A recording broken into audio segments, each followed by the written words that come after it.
Already? Well, good afternoon. As folks know, we are currently battling a wildfire crisis in the state of Washington. An estimated 330,000 acres of our state burned just in 24 hours yesterday. More acres burned yesterday than in 12 of the last entire fire seasons in the state of Washington. This is an unprecedented and heartbreaking event. We know that we've been well prepared for fires. We fought them before. We know how to do it. But these conditions were unprecedented. They led to explosive growth of these fires as a result of the hot and windy and very, very low humidity conditions that were so extraordinary yesterday in the state of Washington. The devastation is all over our state, from Vantage to Chelan to Omak to Colville to Graham to Spokane. We know that in one of the most traumatic events, we lost perhaps 80% of Malden in Whitman County. Perhaps 80% of that has been burned out and totally destroyed. I just talked to the mayor and city council who told me that it looked like a bomb had gone off. They lost their post office, their fire station, their city hall, their library, and most of their homes. We want the folks in Malden to know we stand with you. I will probably be there Thursday, and we're looking for every possible help we can render as quickly as we can to the traumatized people of that community. Mayor Christina Farrell was particularly appreciative of the Whitman County Sheriff's Department, who appear to have been successful preventing loss of life in that incredible event. It looks like we have not lost life. That is not a certainty at this moment. And she credited the Sheriff's Department and a lot of the other folks that on a very, very quick basis got people to take shelter from the rapidly assaultive flames that hit Malden. We will have more to say about that in the upcoming days and hours. The list of the fires is long. In Northeast Washington, they have the Cold Springs, Pearl Hill, and Apple Acres. I am pleased that an old acquaintance of mine, Howard Burnett's homestead, appears to be okay. I was watching that last night. This is personal for so many of us who have friends and relatives in these neighborhoods. In Whitman and Spokane County, with the Whitney, Babb, and Manning Road fires. In Yakima and Kittitas counties with the Evans Canyon fire. Trudy and mine's old home was just outside the evacuation line of that fire. The whole of the state of Washington state is connected to the trauma of these fires right now.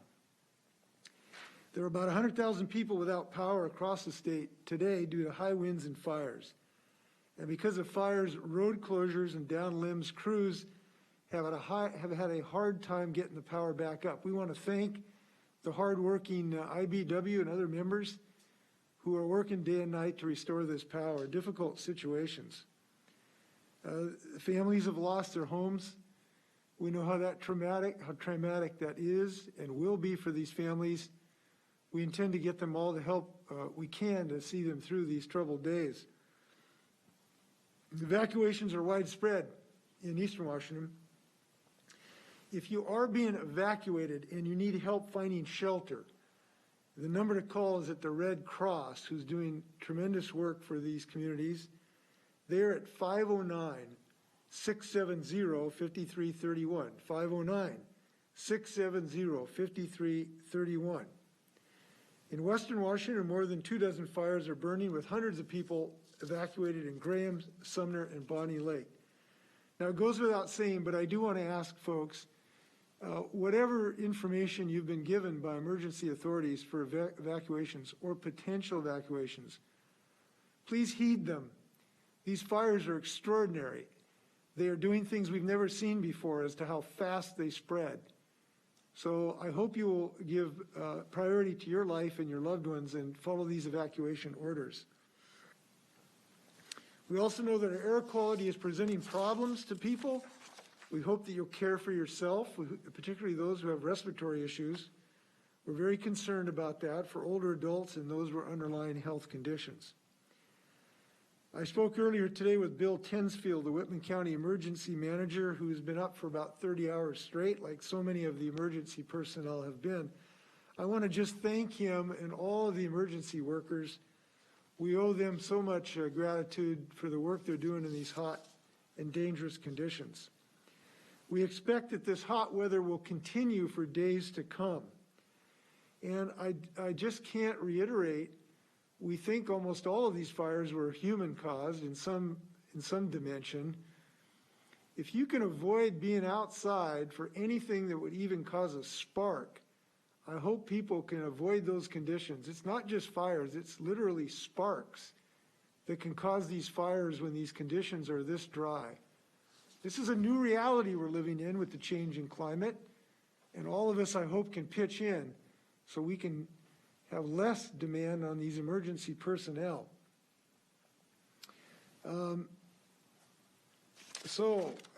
Today I'm taking some action I want to talk about. With so many individuals and communities across the state in need of assistance, I have directed the Emergency Management Division and the Department of Social and Health Services to determine what emergency proclamations I will need to make to expedite any possible cash and food assistance to those in need. They're working on that literally as we speak. This fire has devastated many of our communities. We're at the point where they need help in providing government services. Like in Malden, the entire public infrastructure has been destroyed. So we are focusing our efforts, are standing up those very basic community services of communications and water and police and fire protection. And I had good discussions about the mayor about that. We're using every resources we have available to us from the air and the ground. And we will look for whatever actions and whatever resources we can bring to bear on this. Earlier this year, we had teams elsewhere across the nation to help other states. Those teams returned home, and we're getting support from other states as well where it's appropriate. Currently, the state is using aviation and ground assets to fight the fires. About a dozen helicopters we brought to bear, about a dozen planes, more than 50 engines and hand crews working to contain the flames. Commissioner Franz will have more to say about that in a moment. We also have multiple utilities and cellular companies that are helping to restore service. We appreciate their efforts as well. We know that they are pivotal. So today we're joined with Commissioner Franz, Chief John Batiste, the State Patrol Robert Ezell of our State Emergency Management Division. And they're going to have comments before I have a few more and then stand for questions. So Commissioner.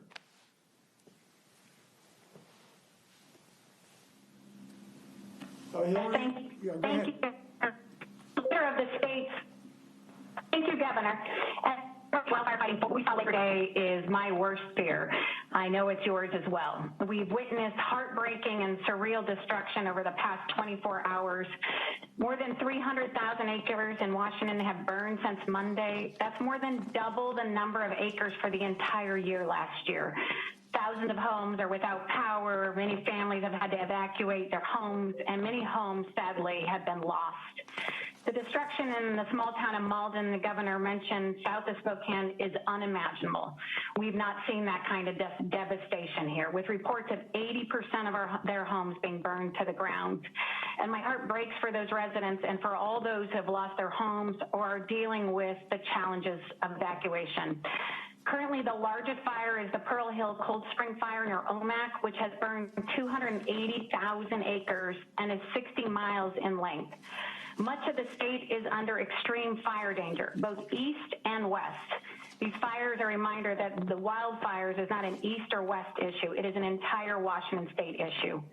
Yesterday, we had 58 starts alone in our state, and thanks to the hard work of our firefighters, local, state, and federal agencies, we were able to put most of them out. But we have 9 significant fires currently burning in eastern Washington, and these fires we are dealing with started fast and furiously early yesterday morning, breaking out up and down eastern Washington. Due to dry temperatures, lots of dry fuels on the ground that catch fire and burn easily, and most critically, the hurricane force winds, something we have not seen. These high-powered winds spread fires quickly and unpredictably, and the winds and the lack of visibility grounded our planes and helicopters, which are the backbone of our initial attack response. When we see smoke, we immediately are launching our helicopters and planes to reach the fires, keep them small, get containment, help our ground crews get in safely. This approach has helped us keep our fires to 60% of them below 10 acres year after year. But unfortunately, we were unable to do that yesterday because it was unsafe to fly. The result is that these fires spread fast, and we moved quickly to get firefighters on the ground with a focus making sure that people are safe. And thankfully, despite the ferocity of these fires, we have no reports of injuries or fatalities. I want to give an update on how we are responding currently. Across Washington, we are deploying firefighters on the ground with over 1,500 firefighters. Additionally, today, I've called firefighters from the National Guard. I want to thank the National Guard again for being there for us to assist us on the fire lines. Our state air resources currently in the air, 14 rotors plus 2 Black Hawks from the National Guard, 9 single-engine air tankers, 3 air attack platforms, and 2 scoopers from Montana are once again able to fly, and we are grateful for the men and women who are flying them. But it is difficult to predict the weather patterns, and we may need to ground them again because there was no lightning in the area. We believe all of these fires we saw yesterday were human caused. We are urging every single citizen and resident of Washington State to do their part, as the governor mentioned, and prevent any starts of fires. It will help the men and women who are putting their lives on the line in the air and on the ground, as well as our community members whose homes are in very much in jeopardy and at risk. We are also announcing the temporary closure of DNR's recreation areas in all of eastern Washington. These recreation areas will be closed until Friday, at which point we will reassess. We are taking extreme caution because of the situation that we have seen over the last 24 hours. As we battle these big blazes, I urge the public to please help us prevent new fires. We simply do not have the capacity to fight additional large fires as Oregon and California continue to face significant fire situations, as well as now all of Washington State. We're urging people to comply with the burn ban that is currently in place, avoid creating those sparks, avoid brush piles. The forecast ahead is challenging. We continue to expect hot, dry, fast-moving winds to continue. In some cases of our state, we have over 65-mile-per-hour winds predicted. That means fires will move in unpredictable ways, making it challenging to get a fire under control on the ground and making it difficult for our air resources to be utilized. I want to lastly acknowledge our communities that have been significantly impacted. My heart goes out to all the families displaced by the wildfires yesterday. The devastation in the daylight today is frankly overwhelming. With the fires moving extremely fast, I know many of people left with just the clothes on their backs, and many people will not have a home to return to. I also want to acknowledge the impact of the Pearl Hill and Cold Spring fires to the Colville tribes, lands, and residents. We will continue to partner with every community, our local, state, and federal agencies, our local leaders to get on top of these fires as quickly as it can. And again, please heed the governor's advice. If residents out there want to help provide any support, please contact the Red Cross, who is taking donations. Finally, I want to close by acknowledging our firefighters. It's the greatest honor of my life to be able to lead our state's firefighting team, men and women of all ages, from the age of my eldest son, who are putting their lives on the line for the people of Washington State.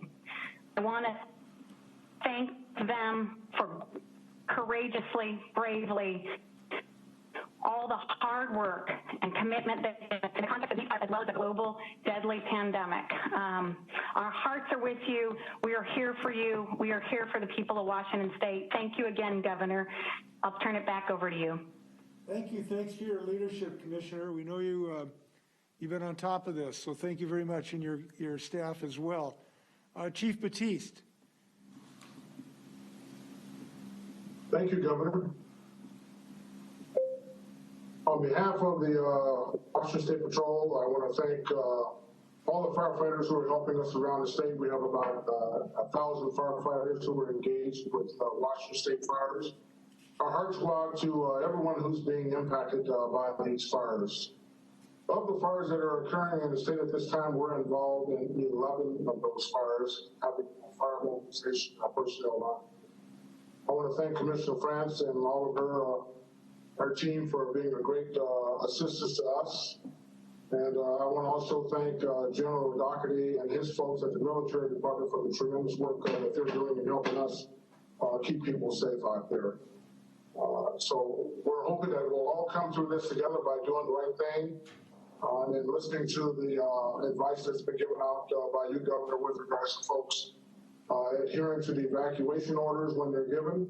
And also for the folks out on the highway, we ask that you not throw lighted material from your vehicle as you travel down the highway. That is posing a tremendous problem for us. So please use your ashtrays. Thank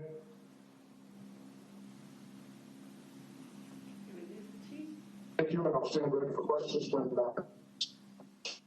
Thanks, Chief. Robert Azell.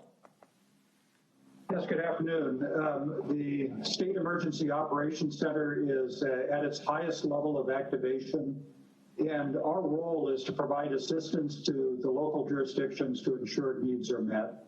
Our hearts go out to the individuals, the families, the communities that have been devastated by fire, and we're actively working with our local partners to do everything that we can to provide whatever assistance we can. And that ranges from when communications are down, working to reestablish communications, to work with the Red Cross on sheltering. If feeding is needed and water, we will work to, again, make sure that communities receive that level of help that they need. And so we are here to help the people who have been directly impacted by these fires. I also want to touch on federal assistance briefly. Yesterday, we applied for and received federal assistance for 3 of the large fires. Those are the Apple Acres fire in Chelan County, Cold Springs and Pearl Hill fires, and Chelan, Douglas, and on the Colville Reservation, and then the Bat fire in Spokane County. And we receive federal assistance whenever a fire is large enough and dangerous enough that it could qualify for a major disaster declaration. So the federal government, our partners at FEMA, saw the need here and then helped us with those 3 fires. Those grants will reimburse for 75% of eligible fire suppression and response costs. So it's too early to say whether we will qualify for other federal assistance. That we're going to be in this, as Commissioner France said, for many days. So as we work our way through that and we see the impact of the damages, we will of course be looking at other avenues of federal assistance. And so with that, Governor, I'll turn it back to you. Thank you. Thank you, Robert. I know we are going to look for everything we can do in the short term. These families have literally nothing except the socks and the shirt on their back. And so we're going to do everything we can to help them as quickly as we possibly can. Most of the folks in Malden are now somewhere else other than in the community, obviously. And I talked to the mayor to see how we can possibly help them as quickly as we can with absolute necessities of life. But these folks are going to need all of our help. Many or most of them are not insured with their homes in that community. So we know that this is a community that's going to have some real struggles, and we're going to do everything we can for them.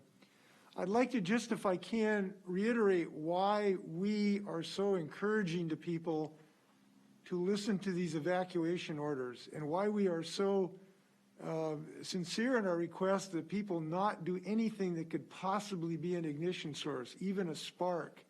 And by the way, it is just a spark. I flew into a fire by Winthrop a few years ago that started when a wheel fell off a trailer, and literally just a spark from the trailer scratching on the asphalt caused a fire that was raging when I landed.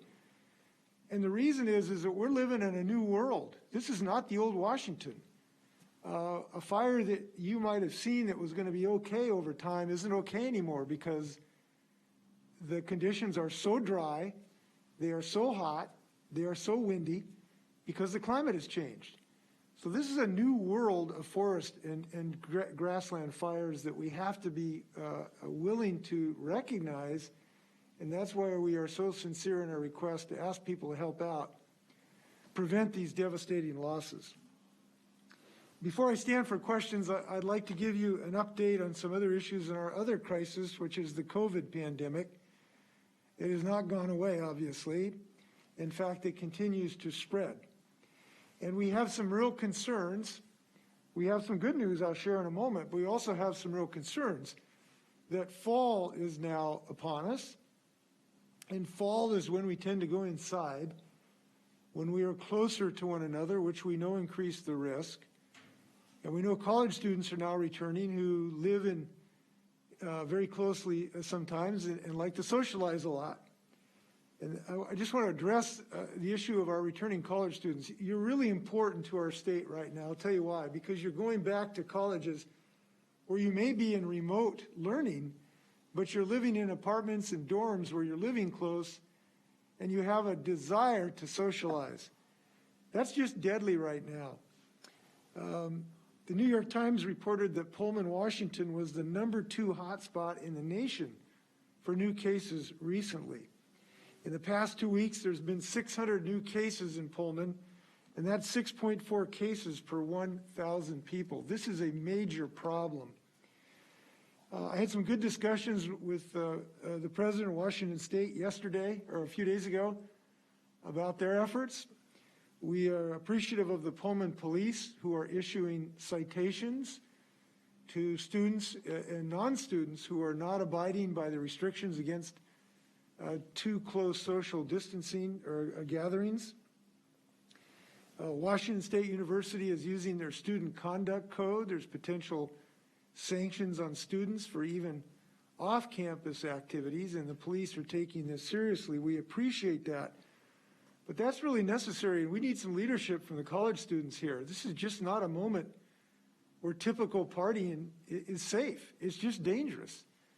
So we hope as you return back to your colleges, you know, we have a little more safety and a little less Animal House, because that's what we need right now. And I'm talking to the other college presidents about their efforts as well. I will plan on visiting Pullman next week. And by the way, it's just not Cougars, obviously. University of Washington has had some experience in that with the fraternity having some outbreaks. I understand King County Health Department is working with some leadership in the Greek system in an effort to avoid these social activities that are so dangerous right now. We hope they are successful. Now, having said that, I do want to join these comments with a recognition of some of the great work that Washingtonians have been doing. I'll show you some of our progress relative to other states. This chart shows the infections per 1,000 per day or per week in the various states. And you'll see on the left the states of North Dakota and South Dakota up in the 30 to 40 range. We're number 42nd. So that means we're, in a sense, in the top 10 of having the best experience with COVID, at least at this moment. And the rates are pretty amazing, because these other states sometimes are 2, 3, 5 times higher than the rates in the state of Washington. Now, the reason I point this out is, you know, we care about those other states. We know they have challenges. But I point this out to show that what we are doing is to some degree working. The large number of people who are masking up, the businesses who are showing leadership, helping their patrons protect their employees by requiring masks and social distancing, the educators that are working so hard in such difficult circumstances with their students, and their parents now who have such challenges with remote learning.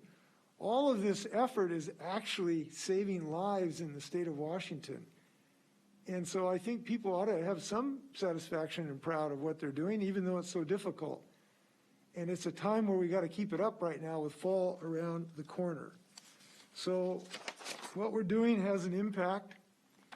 It saves lives, and I think we ought to be proud of that. Again, I want to thank everybody involved in our educational challenges we have. And that includes the students. The students are having to buckle down with a level of concentration that we've never experienced before, and we want to thank them for what they're doing as well. And we want to support all the schools as much as we can in these new ways of education. We're not done in that regard. I want to recognize some good news as well. We all suffered the heartbreak with Tahlequah, the orca, who lost her calf and carried her calf for days a few years ago. She showed us what grief really looked like, and she now appears to have a new calf that is thriving. We're very, very excited about that. Welcome Orca J57 to the state of Washington. Thank you, Tahlequah, for what you've done for our hearts in the state of Washington. With that, happy to stand for your questions, and our other speakers will take your questions as well. First question comes from Rachel with AP. Hi, this question is for Commissioner Franz. Is there any specific information on what caused those dozens of starts yesterday? Are there things that people may not be thinking of beyond campfires they should be cognizant of? We right now on each one of the fires are not yet certain about how they started. We obviously have investigations going on those. But I would say I think the most important thing for people to do is, one, debris piles have been unbelievable numbers this year alone, topping what we've ever seen in the past. So people need to make sure they're not setting anything on fire within their debris piles and yards. Two is campfires, making sure right now there's a burn ban in place. They are not acceptable. People should not be lighting anything. Target shooting is not permitted on any of our lands because oftentimes that can also lead to fires, and people really should avoid any type of target shooting at this point because with dry, hot fuels on the ground, it can easily start. Also make sure on your vehicles there aren't chains. Don't park on dry grass. Those are the basics. You can go to our website too to find out more at www.dnr.wa.gov to make sure that people are taking steps necessary. Rachel, would you like to ask a follow-up? Yes, and this would be for the governor or Dr. Lofi. Last week, the federal officials said they'd be sending tens of millions of rapid COVID tests to state governors later this month for use in reopening schools. Are we expected to be among the states to receive those tests, and what is the plan for how those will be distributed and used? Dr. Lofi, do you have that info? Hello, can you hear me? Yes, go ahead. Yes, so we are waiting for further information at this time from the federal government as to how many of those kits will be coming to Washington. The federal government, as you said, has purchased about 150 million rapid antigen tests, and we're waiting for more information this week. They have told us that there are a number of different settings where they would like us to prioritize use of those test kits, and K through 12 schools is one of those settings. We do not have final decisions as exactly where those will be going because we don't know yet exactly how many we will be receiving, but we're actively discussing what would be the most appropriate use of these tests. One thing that I think people need to keep in mind is that they are not quite as sensitive as the PCR test, meaning that they don't pick up as many people with COVID-19 that actually have it. So we're kind of talking through some of the limitations of the test, some of the benefits of the test being very rapid tests, and coming up with a plan for how those should be used. We should also note that the administration issued some guidance restricting or reducing testing of asymptomatic people. We are not following that. It is unscientifically unsound. We're continuing to follow science in the state of Washington with our testing protocols. Next question comes from Jim with the Spokesman Review. Yes, Governor, are you going to seek an emergency declaration for Whitman County? And are there any plans to call out the National Guard for Malden to help with police, fire, communications, and other things that community is now going to need? I don't know the answer to the first question. We'll make that assessment as soon as we can get some information to see if it would be helpful to the county. You can be assured that if it would be helpful and if it qualifies, we will certainly make that recommendation, as I did for the floods last year, the year before last. The National Guard is on duty, as you know, in the fire lines, We'll have further assessment from the mayor to see if the Guard could be helpful. We offered everything we could today. The thing they wanted today is information on the ground. We're going to try to get somebody there to do that. So we'll use the Guard if it is the best way to give them those resources. My suspicion is the best way is to give them the utilities they need and the communication systems they need, but we will give them what they need, and if the Guard can provide it. The general's on the call too, if you want. Oh, General, I didn't know you were on the call. I'm sorry. Do you want to add anything to that, General? Well, certainly, Governor, we're still here. We're still ready to respond. And if people out there need help, all they need to do is request help. It'll go to the Emergency Management Division, and they will decide whether the Guard is the appropriate tool in the kit bag to use. But our hearts certainly go out to all those people impacted by the fires, and if we can help, we'll certainly do that. I want to thank the Guard. They have helped our state from COVID to employment security to fighting fires. The only place they haven't helped so far is the bullpen of the Mariners, and I know they're going to help as we do this recovery. Thank you, General. Thanks for your troops. Jim, would you like to ask a follow-up? Will the folks in Malden have an idea, do you think by the end of the week, on what sort of aid the state might be able to offer? By the end of the week, it is a possibility, but I don't think anybody will have certainty by the end of the week. And that is, the reason is you have to assemble the amount of damage in a county to see if it qualifies to reach federal thresholds to determine whether you can get federal assistance. Now, I also want to share and temper people's hopes about federal assistance because it is less robust than a lot of times we would like. It is much more rich, if you will, for public assets, public water utilities, libraries, city halls, than it is for private residences. So what I would say is we'll have some general ideas, but I doubt we'll have specific answers for individual homeowners or cities by the end of the week. But we will go as fast as humanly possible because we know how traumatic this is to people. And unfortunately, having been governor for going on 8 years, I've learned that the trauma to people of losing a home is something that is very visceral and long-lasting for people. And it is much more than an economic loss. And that's why I hope we can all have these folks in our hearts today, and hope people can help them out in some way. Next question comes from Keith with Como. Governor and Commissioner, is there any concern, you talk about human cause, that any of these were deliberate, or is it just unintentional?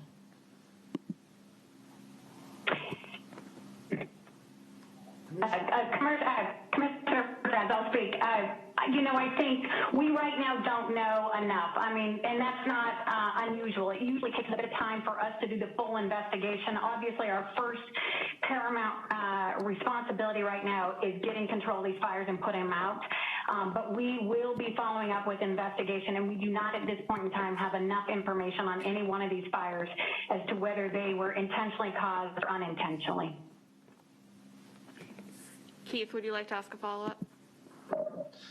Yeah, Governor, with a lot of the fires happening on this side of the mountains, what's your word to people that are driving around? Not a lot of campfires here, like in the Sumner Bonnie Lake area, Graham, Kapowson. What's the message that you want to get out because of all this fire breaking out right now? A couple things. Number one, it's not just campfires that cause these fires. It's a car that's parked in the grass and ignites the grass underneath it. It's a spark from something when you're target practicing or you're breaking rocks or whatever. It's things that it's a chainsaw that sparks somehow. It's things that we don't necessarily even think about as a flame. And the reason I say that is it comes back to one of the first things I said. This is not your old Washington. We now live in a climate change world, and this vegetation, which used to be, had a little humidity in it, just doesn't have it anymore. So it's much more explosive and incendiary. So how we judge our behavior when we're outside in August and September really has to take that into account. And we just have to think about everything we do that could potentially cause fires in these conditions. The second thing is that Frank, this is a west side issue as much as an east side issue. The folks at Graham certainly understand that. We lost, I think, 8 houses. So it's something Washington has to grapple with on a day-to-day basis in this new Washington that we live in. Next question comes from Jerry with the Everett Herald. Yes, Governor, I guess for Commissioner Fobbs, you've already closed the recreation lands on the east side of the Cascades. Are you going to close them on the west side of the Cascades today? And if not, what's your time frame on that? Yeah, thank you. First of all, I want to say it is one of the hardest things to close our recreation lands. I think obviously we've always truly valued our state. Getting out into our forests, our landscapes has been something that is not only physically healthy but mentally and emotionally. I think COVID has only shown how valuable it is for us as more and more people are turning to our public lands for respite and helping their well-being. So this was one of the hardest decisions, again, to make. Our goal is to make it very short and limited, but first and foremost, our communities and protecting our communities and protecting our firefighters has got to be number one. And we wanted to make sure, one, there weren't any fires being started, but also since the fires were spreading at quick pace because of winds and they would change at any moment in time, we didn't want anybody to be in our recreation areas that could be putting their lives at risk as well. As to Western Washington, we are, of course, all of these things, we are making decisions in real time as we're watching the changing of our wind conditions, our fire conditions, our ability to fight those fires, how many fires we are fighting, and how many resources we have. At this point in time, we're not looking to need to close the west side recreation areas, but people that if anybody's seen the map of Washington State, we have extreme fire danger in every corner of our state. So this is not an east side only issue. It is an entire state issue. So be patient with us, but we are going to be erring on the side of caution and public safety always. If I could add something to this too, this is not just a state of Washington issue. This is a national and international issue. California has had 2 million acres burn already. You've heard of the devastation that's taken place. We're very happy about the evacuation by helicopter of a couple hundred people who are in a remote area. And this has happened because we have had enormous climate change. And this presents unrivaled challenges for all of us, both in fighting these fires and hopefully figuring out a way not to start them. So we are all in this together in the Western United States. And we've got to be allied in this effort, both to prevent these fires and to reduce the conditions that cause them, which is this incredibly dry vegetation, incredible heat, and incredible wind. And we've got to be allied in that. Jerry, would you like to ask a follow-up? I guess for the commissioner and possibly the governor, I wondered if you could talk a little bit about your support of thinning forests to improve the health of forests. Could it have reduced the damage in these fires or going forward? And I guess I want to understand the governor, if you support that policy of thinning forests to improve the health of forests. Yes, we have had active management in our forests for some time. The commissioner has done a good job leading that effort, and it has been successful in a number of opportunities, reducing the spread of these fires by reducing their intensity. To have forests that more mimic more natural conditions where you have less stand replacement fires. Those are fires that replace the whole stand. Instead, they burn low and slow and relatively cool on the forest floor. So we have made an investment of dollars to continue that active management. As to what extent they would have for these fires, my sense is, particularly in the eastern Washington fires, many of them have been in grasslands and shrublands, which are equally, in some sense, explosive as forests, and active management is really not an option in those environments. So and I'll add to this. Let me first say we absolutely have a forest health crisis in Washington State. In Central and Eastern Washington alone, we have over 2 million acres of forest that are dead, dying, and diseased and leading to these catastrophic fires. About half of that is federal lands. We have made huge progress starting in 2018 after completing the 20-year forest health plan, which has us treating 1.25 million acres over the next 20 years. We've made huge progress, but we are just at the beginning of that work with much more to go. So it is the case that our forests are seriously ill and leading to more catastrophic fires. On the west side of the state, we have a forest health crisis here as well. Our plan for the west side forest and restoring the health and resiliency of those forests will be completed at the end of this year. The reason we're seeing more fires on the west side is because we have a changing forest over here as to their health and resiliency. As to the fires, to the governor's point, as to the fires that erupted in the last 24 hours, a majority of those are grasslands, but we do have some areas that have timber in it.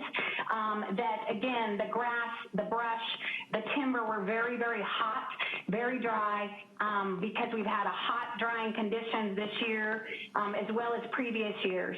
And I just have to say, we have to continue. If we want to see the change in trajectory of these catastrophic fires year after year in Washington State, we are going to have to make a commitment to the work that needs to be done in restoring the health and resilience of these forests to fire year after year. It can't be something that's in favor one year and out of favor the next year. It will not change the trajectory. We will not be able to protect our communities. We will not be able to protect our landscapes, and we will not be able to protect our fighters. And we don't have enough resources to fight the kinds of fires we're seeing just over the last 24 hours in every corner of the state. We must take the investments now. And when we do, as we look at the economic crisis that COVID has created and existed in many of these communities before COVID, when we do that forest health work, not only are we ensuring the long-term health of the environment and reducing this destructive reality of wildfires, we are actually able to create jobs. And that is a way that we can get a win across the board and not only make our forests and our landscapes more resilient, but truly make our communities more resilient. Thanks. Next question comes from Essex with Cairo. Yes, Governor, you mentioned that people may be disappointed in the level of federal aid they can get for their individual circumstances. Will the state be able to offer additional aid to help fill those gaps? Well, we don't know. We'll do everything we can within the limits of the law and our budgets to do that. We know how traumatic this is for folks. I can't tell people 24 hours after the fires what will be available, but we'll obviously look at all we can do for these families. Essex, would you like to ask a follow-up? Yes, Governor. We have talked some about the folks in Malden. Just a brief mention of Graham. Would you expand on your thoughts about the folks in Graham where those homes have been destroyed and a neighborhood wiped out? Well, the loss of any home in any part of our state, rural or urban, large or small, or, is the same. It's the loss of your security. It's the loss of your sense of attachment. It's the loss of a sense of confidence. And that's why it's so psychologically difficult for families who go through this kind of experience. It's not just an economic loss, is the point I wanted to make. And that's why all of us, I hope, can find a way to embrace these families. And that's why we'll look for ways to help them through some of, maybe with counseling, to help them through these issues. So I hope all of us can feel that same sense of loss that they're sharing and help them out. I do want to say, though, by helping them out, in order to help them out, you need to start years before the fire. If we're gonna reduce homes from burning in 2025, we've got to start in 2020, in 2021, because by 2025 it's too late. When this wind is blowing, and all of the grass is so dry because of climate change, and so hot, and this wind gets going at 60 miles an hour, there's no force on earth that can contain that fire. At that point, it's just too late. So the work we need to do for these families in these communities, we need to start now to save them for the years and the decades in the future. And I hope people keep in mind the devastation we're suffering right now as we consider what we can do to prevent these fires. And I hope that that'll happen. Next question comes from Austin with Northwest News Network. It sounds like there's actually a fire burning in Thurston County at this hour that may have been started by a transformer. I know that power lines and power infrastructure have been an issue in California. There's even been culpability, I think, or blame assigned to these utilities. Are you in a position, or anybody at the state level, to order the power to be shut down to prevent the possibility of fires being sparked? I suspect there are circumstances where we could do that. It has not been under active consideration, at least in my office, given the situation and the consequences of loss of power for millions of people. So at the moment, that decision has not been made or seriously considered. I do know in California there were substantial issues about maintenance and adequate maintenance of lines. I suspect that we'll be asking some questions about that after this fire season. It's a legitimate question to ask. Austin, if I could add to that, I actually spoke with the CEO of this as well as the CEO of PSE in the last 24 hours. One, I wanted to thank them because both of their teams have been on the ground working very closely with our teams, getting up in front of these fires to be able to make sure that they had transmission lines down, turned down, so the fires did not cause more havoc to it. I also was working closely with them on the communication and making sure that we are working well together as these fires are spreading and as wind is changing them, so that we can be working in partnership so we are not causing more damage in the process. Austin, would you like to ask a follow-up? Oh, just briefly on behalf of my colleague, Scott Leadingham in Pullman, Governor, are you, could this also, if these fire conditions continue, are you considering or could you consider some sort of stay-home order a la what you did with COVID? Well, I suppose we haven't given serious consideration to anything like that. The difficulty of that is that these fires, you know, anywhere where there's grass, there's a fire potential, and that's virtually the entire state. So it's staying home, you know, means not going outside your house. In any question, no, we have not given serious consideration to that.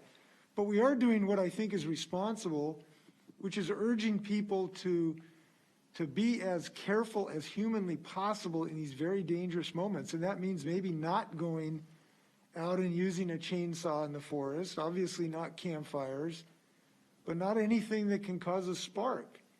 And not doing that anywhere where there's dry grass certainly is the name of the game at the moment. Time for a few more questions. Next question comes from Tony with the Wenatchee World. I'll pass. Thank you very much. Okay. Next question comes from Janelle with the Yakima Herald. Thank you. My question is for Commissioner Franz. I'm wondering if you have any more details on the Evans Canyon fire and the cause of it specifically.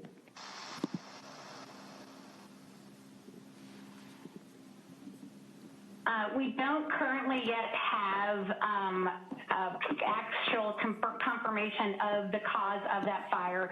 We have made significant progress. When I was out there on Friday, we were at about 20% containment. As you know, that was a fire that was, again, with wind conditions, really hot, dry, fuel with the grass. It was a very difficult fire that took us several days to get even 20% containment. And obviously, we all are well aware of the 6 homes that were destroyed as a result, and then the hundreds of people that were, 950 people, families that were evacuated.